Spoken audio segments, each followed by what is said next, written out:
will see the unusual way the doors open there. I'll just dispose of my coat.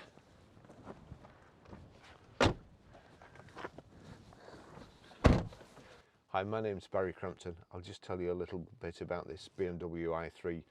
It's the range extender version, so that's quite important. Then I'll take you for driving it, but first I'll tell you a little bit more about it. It's a Euro 6 5-door, as I said, range extender version, 2015 on a 15 plate. It's done 69,917 miles at the moment, 2 registered owners. The miles per gallon gets a little bit confusing. It actually gives it as 470.8 miles per gallon. That's combined. Call me skeptical, but that sounds a lot to me. Anyway, top speed 98 miles per hour. The range extender motor is 168 brake horsepower.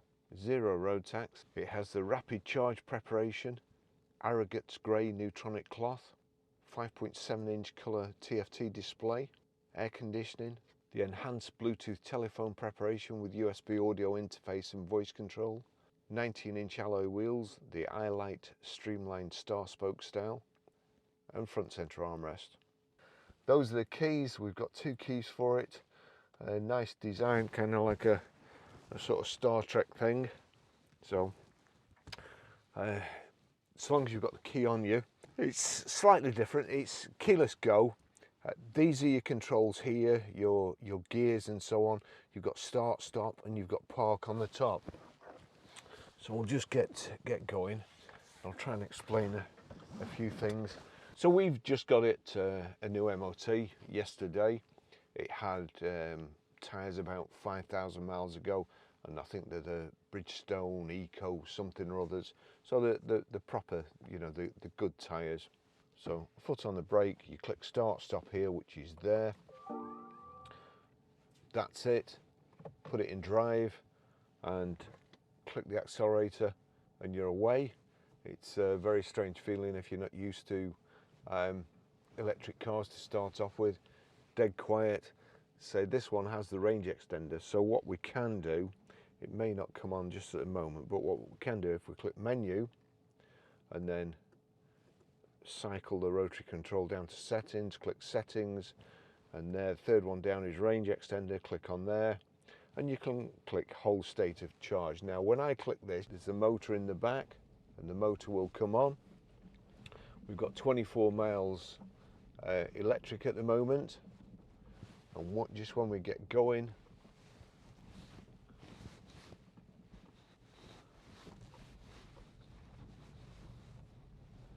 so it's nice and quiet.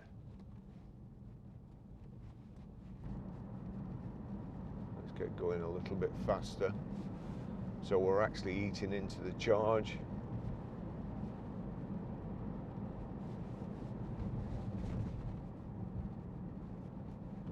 I can't hear it. It's on, but I can't hear it. As you go faster, it does get louder and you can hear it. But at the moment, I'll just go back to, I'll just knock it off, hold charge, hold state of charge. So we'll go back. As say, if I click there, that's your sat nav. You've got media. I'll probably have to turn that down. It's on my iPhone at the moment. If I click media there, external devices, we've just got a couple of sheep in the road.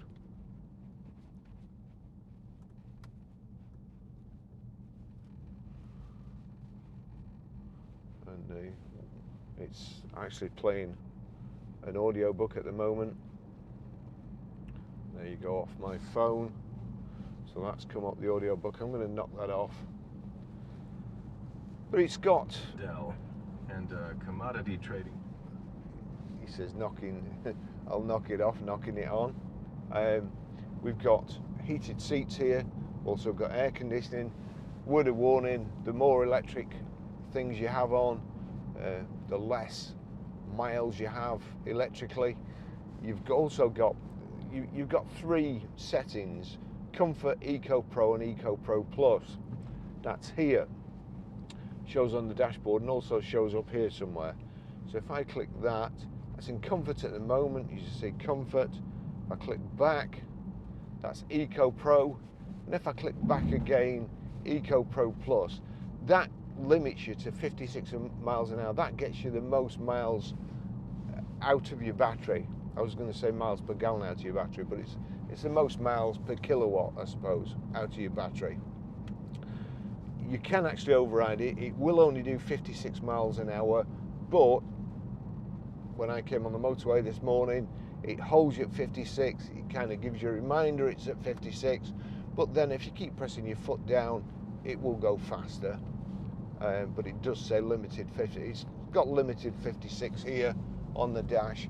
Also, if I take my foot off the accelerator now, the regenerative braking, you'll see here, you've got a scale in the center. As soon as you put your foot on the accelerator, it goes over to the right, where it's taking it off again, it's going to charge. Put it down, it's going to power. That's using power. But the regen on this is quite severe. And what you have to remember, there's no point in saving electricity if you then going to have to put new discs and pads on. So what you have to remember is to consciously use the brakes every so often, keep the rust off the surface of the discs, and therefore also, which is even more important, keep your discs in good condition, because you never know when you're going to have to use your brakes and not.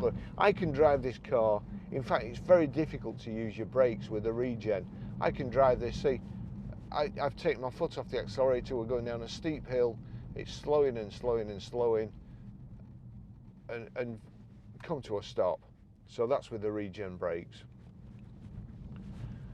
It's kind of a different style of driving. You do get used to it. The thing that you get used to is the regen brakes. It's slowing you down. As soon as you take your foot off the accelerator, it starts slowing you down, and you come to a stop before you actually want to, when you've been used to driving a petrol or a diesel car. So then you kind of,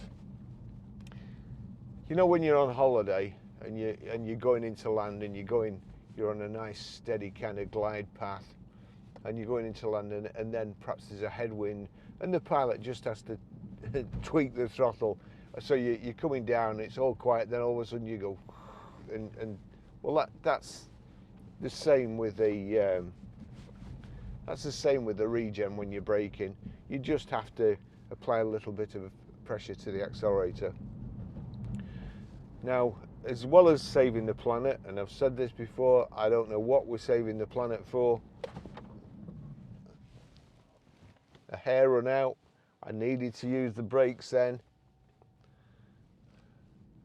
And I've got to say, with being new discs, they're not just worn in yet, and they're not fantastic at the moment, but they will be.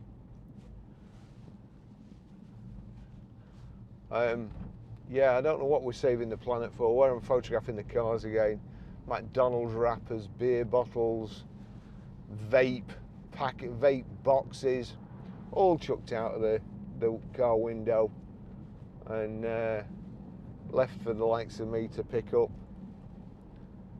So, as you can hear again, nice and quiet. We've actually picked up a couple of miles of charge in Eco Pro and coming down that hill. It's a good, I mean, if I go into a corner, it brakes. You know, it is kind of a different way of driving. All the EV fanatics, and it does seem to be like a religion, to be fair. A lot of them, like with anything, you get people who go over the top. You get people who buy an EV because they want to save the planet, and you get people who buy an EV because it's cheap to charge, it's convenient to charge at home, not go to the fuel station. I've been using my Citroen Ami, and the biggest thing, from my experience, the biggest thing that running an EV has done for me is helped me lose weight. And you'd be thinking, why? Is it, Baz, is it like a Fred Flintstone car? Do you have to run underneath? Well, no, but I don't go to the fuel station. And when I'm not using a Range Rover and I don't have to go to the fuel station every couple of days, I'm not queued up at this with the chocolate counter at the side of me going, oh yeah, I'll have one of these, I'll have one of those, I'm a bit peckish. So I've lost a stone using an EV. So I can see the health benefits from using an EV. It's not exactly greenhouse gases. Wow, look at them. They're big ones. Yeah, it's not greenhouse gases I'm saving, it's cholesterol in my case.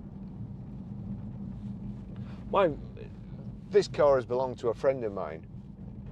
We want to get into EV sales. We're doing our best, we're researching, but we want to buy the right ones and offer them at the right price. Now this car belonged to my best mate. We got it for him, and he's had it for 5 years. The range when I got in it this morning was 65 miles, fully charged, and also with a range extender. At the moment we've got, I think it was about 80 miles with the whole 10 litres of two-star, 10 litres of unleaded, and so you've got quite a good range there, 80, 140 miles and 145 miles you've got really with the range extender and the electric fully charged. Now the only reason he's got rid of this is his relations are down in Nottingham, and as they're all getting older, my mates, how old will he be now, 68, I think he's 68, and his brothers are even older, and he has to keep going down to Nottingham, and you know, he's actually gone back to a petrol hybrid because of the range. Well, this has been perfect for him just running around town, and it would be perfect for anybody else just running around town. I've had it on charge at the garage, it just plugs into a 3-pin plug, and if you can get into the mindset of plugging it in when you get home, then it's absolutely perfect. You get up in the morning with a full charge. Come on, sheepies. See, now, if this, I don't want to beep you because I don't want you to, that's it. Well done.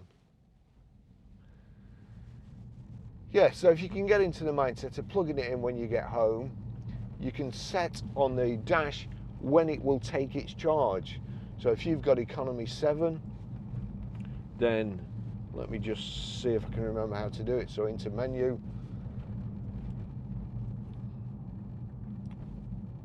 settings, departure time and charging. So charging's there.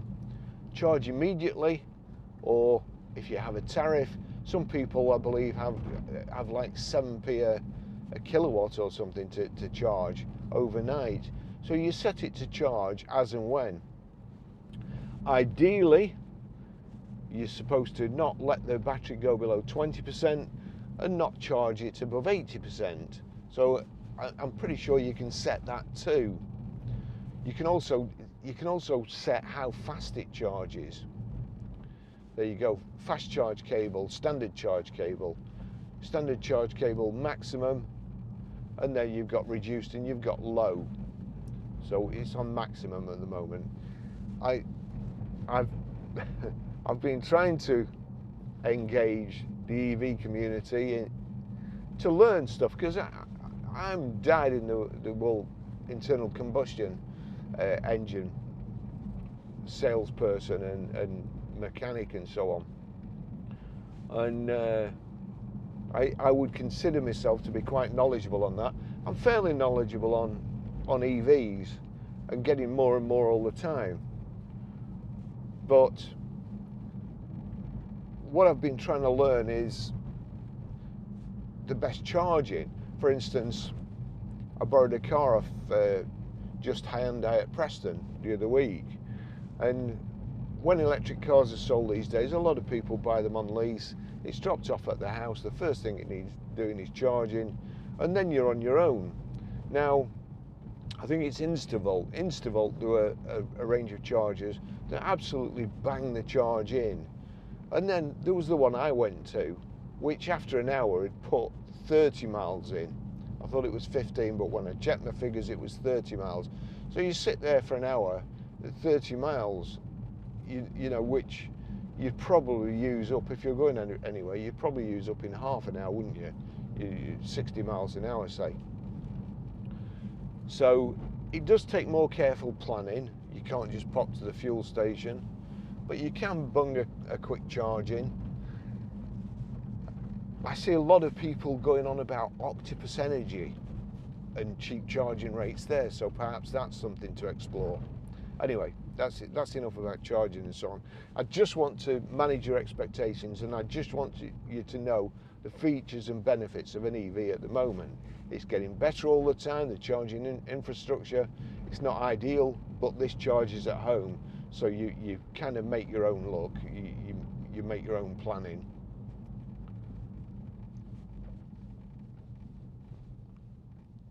Not a good day today for the old wildlife, roadkills.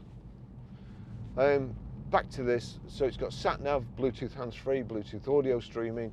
We've got heated seats, the heaters here. We've got air conditioning. I've no aircon on at the moment. It's pretty cold outside. No need for it, so therefore I'm saving electricity. It's not powering the aircon motor, the aircon pump. The regen's on full, with it being on Eco Pro. And again, I'll show you when we're going down the hill here. We've got electric door mirrors. Actually, I could have sworn people can see us here where we stopped. Let's just check. There you go. So it's got power folding door mirrors. Get going again. They're electrically operated. Just knock that over there. Turn that one in. And that one. So they're all working. They're perfect.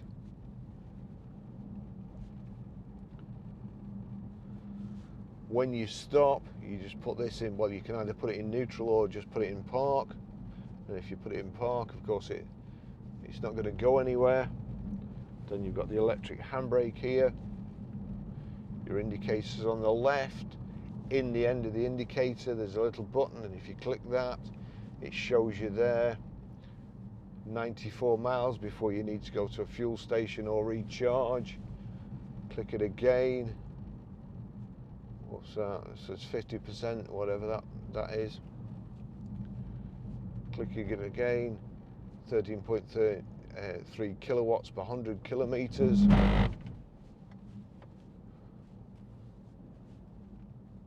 That's instantaneous. And again, if I go down here and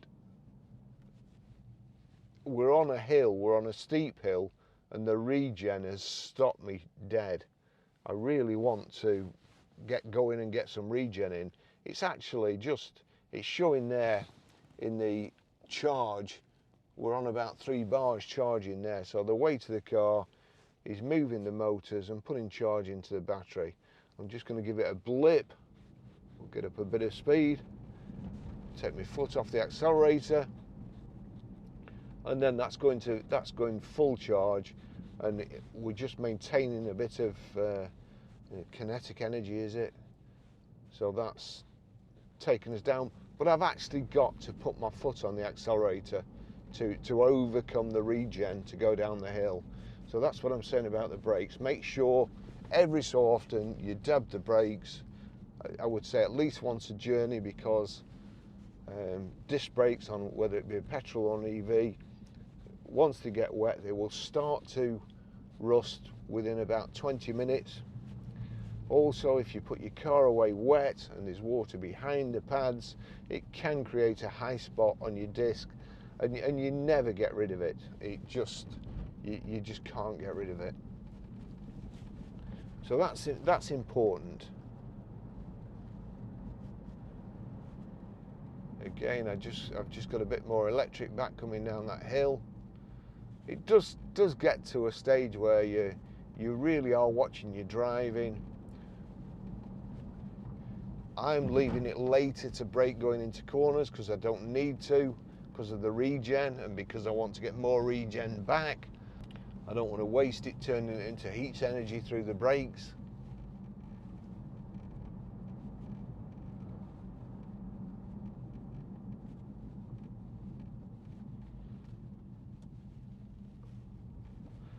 Let's see also. So we'll go back here. So that's the range. I'm just going to stick that on again, see if we hear it. Actually, you can hear it now.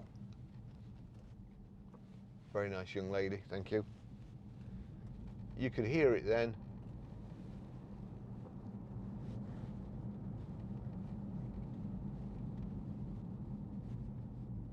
There you go. Of course, now we've stopped, no need for it, so it's cut off again. So the range extender only goes when you're going. If you want to use the range extender outside town and then use the electric in town, then that's perfect as well, an ideal use of it. I'm gonna have to switch that on, I think.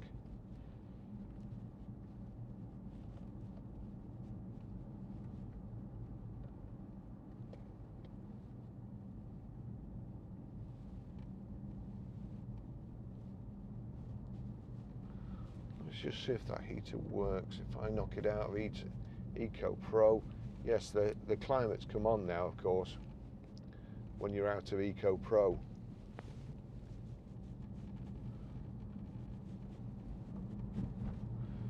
It's a matter of getting used to the vehicle, but once you are used to it, I've been using this for the last couple of weeks on and off, purely and simply so I kind of know what I'm talking about. But which would be a change, wouldn't it? I don't think you'll be able to see the dash here, but we're right in the center at the moment between charge and power. Put my foot on the accelerator, we're using power. Take my foot off the accelerator, we go back to charge and regen.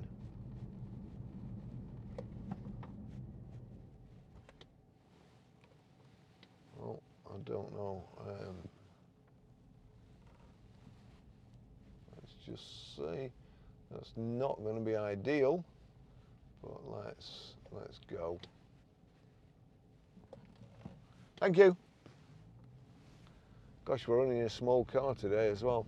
And again, the oh gosh, the big passing place there, which I should have known.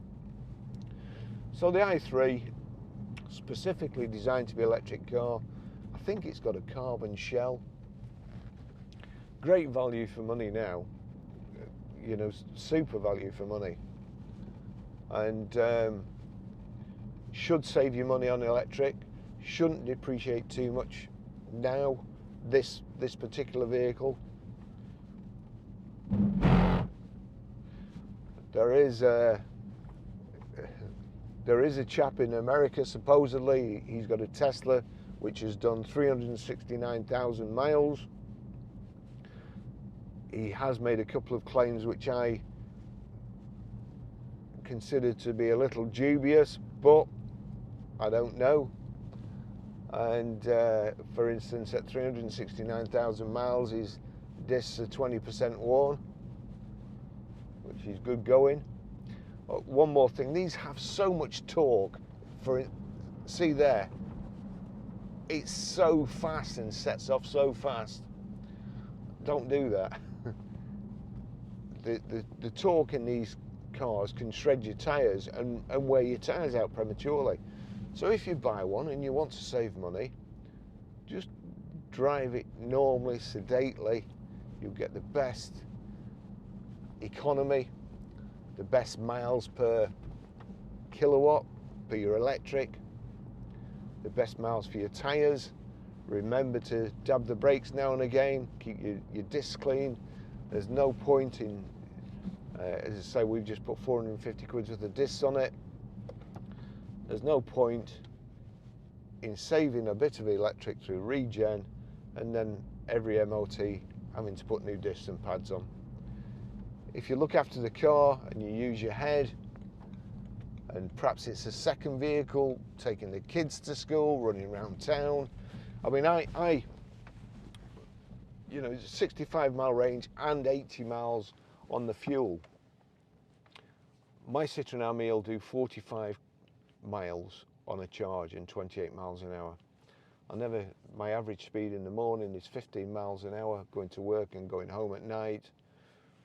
And it's 4 miles. So I use my Ami during the week, and then, well, to be fair, I don't usually drive at weekend. I usually park my car up at weekend.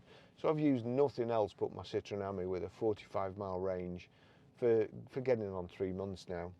And that's the same with this. A lot more comfort than the Citroen Ami. The seats are a lot more comfortable. It's nice to drive. There's a good heater in it, which you haven't got in the Ami. You've got cruise control, all the mod cons, everything you need. It's a nice, tidy car. My mate has well, he's had it checked over every year, and I've got that done for him. It's been done privately through a friend of mine, so there's no kind of service history as such showing it, but it has been done. And everybody tells you, oh, EVs, you don't need servicing. You don't need to service them, but you do need to check the tyres, and you need to make sure your brakes are all right. And then, of course, every 12 months, make sure the suspension components and everything else is working fine. So that's it. It's a great car. I don't really know what else to tell you. The front center armrest here. There you go. We've got some storage in there. You've got an auxiliary in there, a power socket, a cup holder, another cup holder at the front here. Lovely car. Thanks for watching. I'll see you in the next video. Ta-da.